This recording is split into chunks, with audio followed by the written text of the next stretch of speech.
Anda tahu siapa Mustafa Kemal Atatürk?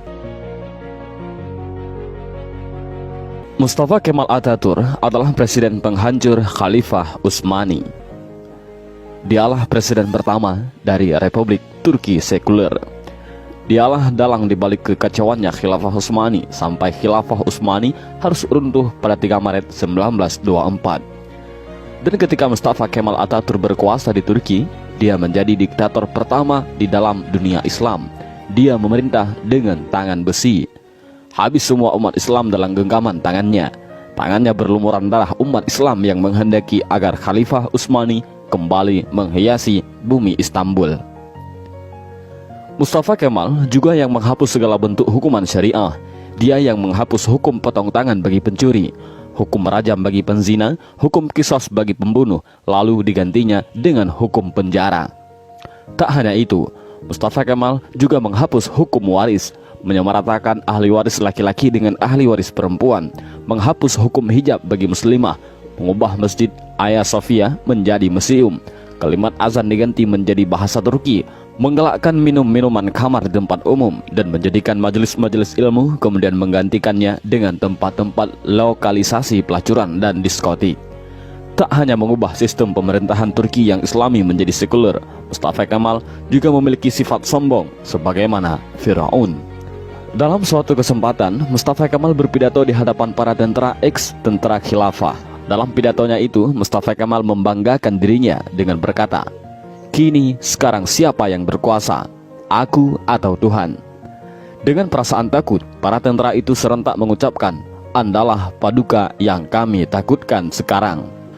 Mendengar jawaban dari para tentara itu, senyum kesombongan mengukir di bibir Mustafa Kemal. Tapi semua itu berhenti ketika periode akhir Oktober 1938. Saat itu, Mustafa Kemal awalnya menderita penyakit kulit, namun Mustafa Kemal menderita penyakit tambahan yakni malaria, lever, dan penyakit kelamin. Dokter pribadinya pun memberi salep dan dioleskan di kulitnya yang luka karena garukan dari kukunya. Dr. Abdullah Azzam dalam bukunya Al-Munaratul Mafkudah menjelaskan prosesi ajal Mustafa Kemal Atatürk yang sangat mengerikan. Menurut Dr. Abdullah Azzam, sebuah cairan berkumpul di perutnya secara kronis, ingatannya melemah, darah mulai mengalir dari hidungnya tanpa henti. Untuk mengeluarkan cairan dalam tubuhnya, dokter pun menusuk jarum di perutnya. Tapi hasilnya perutnya membusung dan kedua kakinya membengkak. Wajahnya pun menjadi pucat pasi dan terlihat seperti tengkorak. Mustafa Kemal yang sedang sakit menderita itu, kesehariannya dilengkupi rasa panas yang luar biasa. Bahkan, gatal-gatal dari tubuhnya semakin menjadi-jadi, hingga dia merasa tak tahan lalu menjerit sampai terdengar di seluruh istana. Para pekerja istana sangat ketakutan. Ketika Mustafa Kemal sudah menjerit karena kesakitan, badannya yang panas hingga melebihi suhu normal membuatnya tak mau masuk istana.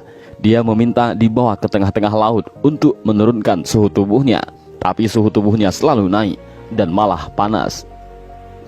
Syekh Dr. Said Husin Al-Afani dalam kitabnya Al-Jaza min Jinsil Amal mengisahkan bahwa sebenarnya Mustafa Kemal sudah mulai menderita kanker hati pada tahun 1936.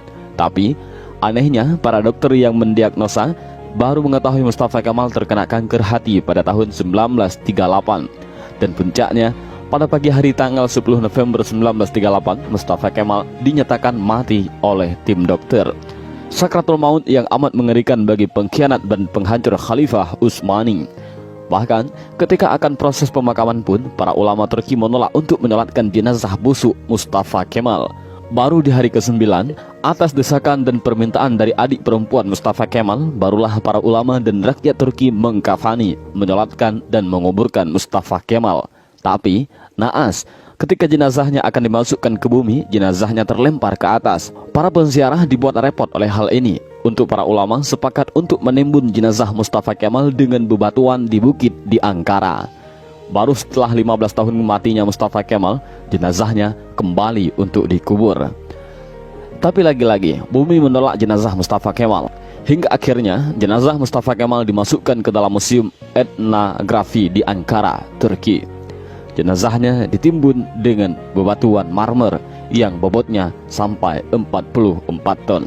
Dan jika Anda pergi ke Museum Etnografi di Turki untuk melihat makam Mustafa Kemal, para pemandu museum pasti akan menyemprotkan parfum yang paling wangi ke pakaian Anda. Sebab, jika Anda sudah mendekati makam Mustafa Kemal, pasti akan tercium bau yang lebih busuk dari bangkai.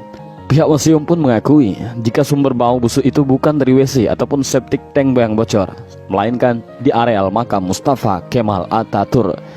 Kisah ini memberikan i'tibar, seperti kata beberapa ulama. Kalau kamu benci dan mencoba menjegal khilafah, maka kamu akan melawan Allah. Lihat, kematian yang mengerikan menimpa Mustafa Kemal Atatürk, si penjegal dan penghancur khilafah Utsmani. Aroma bau yang keluar dari makam Mustafa Kemal adalah cara Allah memperingatkan kepada siapa saja yang mencoba sombong dengan kekuasaannya dan melawan syariatnya, maka dia akan mendapatkan kematian yang terhina.